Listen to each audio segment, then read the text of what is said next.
আজকে তুমি যা করছো আগামীকাল সেটাই তোমার পরিচয় হবে। এই কথাটার অর্থ হলো, তুমি যদি তোমার বর্তমান সময়টাকে কাজে লাগিয়ে অনেক সুন্দর কিছু করো, যেমন ধরো তুমি ছোট ছোট ক্রিয়েটিভ কোনো কাজ জানো, তুমি সেটাকে করছো।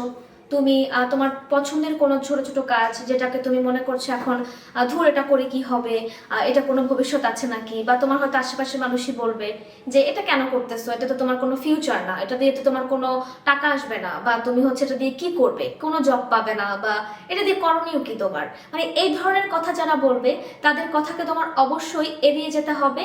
আর তোমার লক্ষ্যে তোমাকে এগিয়ে যেতে হবে। কারণ হচ্ছে তোমার আজকের এই ছোট ছোট কাজগুলো, আজকের এই সুন্দর ক্রিয়েটিভ বিষয়গুলোই তোমার হচ্ছে আগামী দিনের জন্য তোমার অনেক বড় একটা ফলাফল এনে দাঁড় করাবে, যে ফলাফলটা পেয়ে তুমি অনেকটা বেশি খুশি হতে পারবে। আর সেটা তোমার অনেক সুন্দর পরিচয়ের দিকে নিয়ে যাবে। তো এই জন্যই কথাটা খুব শর্টলি বলছি যে আজকে যে কাজগুলো করছো আজকের সময়টাকে কাজে লাগাও।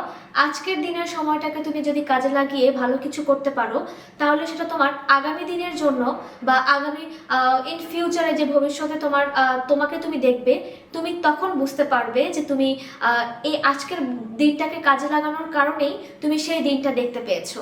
সো প্রত্যেকটা মানুষই কিন্তু স্ট্রাগল করে বড় হয়, প্রত্যেকটা মানুষ তার পরিশ্রমের দ্বারাই কিন্তু ভালো ফলাফল পায়। সো পরিশ্রমটা করবে ঠিকই, কিন্তু তার আগে তোমার সময়টাকে বন্টন করে তোমার সঠিক সময়টাকে মেনটেন করতে হবে।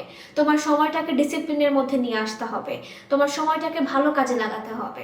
সো তুমি আড্ডা দিচ্ছ, হয়তো তুমি অন্যরা যেটা করছে তুমি সেম কাজই করছো, হয় বেশি তুমি খেলাধুলার দিকে ফোকাস করছো বেশি, বা তুমি হচ্ছে অন্যদিকে বেশি মননশীল হচ্ছ।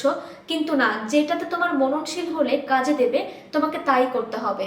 সো তোমার জীবনের দিক নির্দেশনা তুমি নিজেই হতে পারো, সেটা অন্য কেউ যতই তোমাকে করে দিক সেটা হবে না। তার কারণ আমরা মানুষের উপদেশ কখনোই নিতে চাই না। জ্ঞানী কথা মানুষের ভালো লাগে না, এটা সবসময় সত্যি কথা। যখন তোমাকে কেউ উপদেশ দিবে তখন মনে হবে ধুর এত কথা শুনতে ভালো লাগে না। কিন্তু তুমি যখন ওই কথাগুলোকেই নিজে ফিল করে উপলব্ধি করবে, তুমি নিজে নিজের জন্য ফিল করবে, নিজে নিজেকে পুশ করবে দিক নির্দেশনা হিসেবে, তখন দেখবা তোমার মধ্যে ওটাকে একটা মানে রুটিন বলে মনে হবে যে না আমার এটা করা উচিত। তখন তোমার ভিতরে কোনো কিছু করার স্পিড ওটা তৈরি হবে।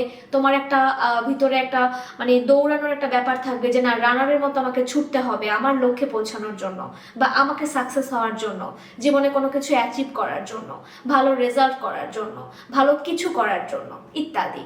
সো আমরা সবসময় আরেকজনের উপদেশ নেই না।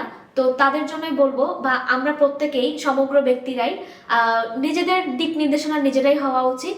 তাতে করে আমার আজকের দিনটাও কাজে লাগবে, আর সেই দিনটা কাজে লাগার কারণে আমরা ভবিষ্যতে অনেক ভালো ফলাফল পাবো। সো সেটাই আমার পরিচয় হয়ে উঠবে। তো আর আরেকটা বিষয় হচ্ছে, তোমার কাজের ক্ষেত্রে হয়তো সমাজের কিছু মানুষ কুসংস্কার টাইপ কথা বলবে, বা পরচর্চা করবে, পরনিন্দা করবে, মানুষের কাছে গীবত করে বেড়াবে। তাতে কি যায় আসে? সে কি তোমাকে কিছু অ্যাচিভ করাচ্ছে? সে কি তোমাকে ভালো কিছু দিচ্ছে? সে কি তোমাকে, সমাজটা কি তোমাকে ভালো কোনো কিছু করে দেওয়ার রাস্তা ওপেন করে দিচ্ছে? তা কিন্তু না। সো তুমি যদি কোনো কিছু নিজের চেষ্টায় করতে পারো, তার জন্য যদি তোমার চারপাশের মানুষ হচ্ছে বেটার ফিল করে, তখন কি তোমাকে নিয়ে সমাজ খুব বাহবা জানাবে। কিন্তু তুমি যদি চেষ্টা না করে অলসতার মতো করে দিন পার করে দাও, তারপর দিন শেষে তুমি যদি ভবিষ্যতে কোনো কিছুই করতে না পারো, এক কথায় গুড ফর নাথিং হয়ে যাও, তাহলে সেই ক্ষেত্রে কিন্তু তোমাকে আর সমাজ বাহবা বলবে না। তখন সমাজ তোমাকে আঙুল তুলে কথা বলবে। সো লোকে কি বলবে, মানুষ কি ভাববে, ইস এটা করা ঠিক হবে না, মানুষ লজ্জা দিবে, বা আমার খারাপ লাগছে, বা আমাদের এটা হবে না, আমি এটা পারবো না করতে, আমার আসলে আত্মবিশ্বাস নেই, এই বিষয়গুলো না ভিতর থেকে দূর করে ফেলো। তাহলেই দেখবে তুমি ভালো কিছু করতে পেরেছো, বা ভালো কিছু হচ্ছে, বা বর্তমানটাই সুন্দর স্মুথলি যাচ্ছে এবং ভবিষ্যৎটা ভালো হচ্ছে। তো আশা করছি আমার এই কথাগুলো সবার ভালো লাগবে, সবাই ফলো করার চেষ্টা করবে। চেষ্টা করো যে নিজের জীবনে এগুলোকে আসলে মানে কাজে লাগানোর, তাহলে হয়তো কিছুটা ভালো থাকা, শান্তিতে থাকা, ভালো কিছু করার ভিতরে একটা পোষণ তৈরি হবে। সো সবাই ভালো থেকো, সুস্থ থেকো। আজ এই পর্যন্তই। আল্লাহ হাফেজ।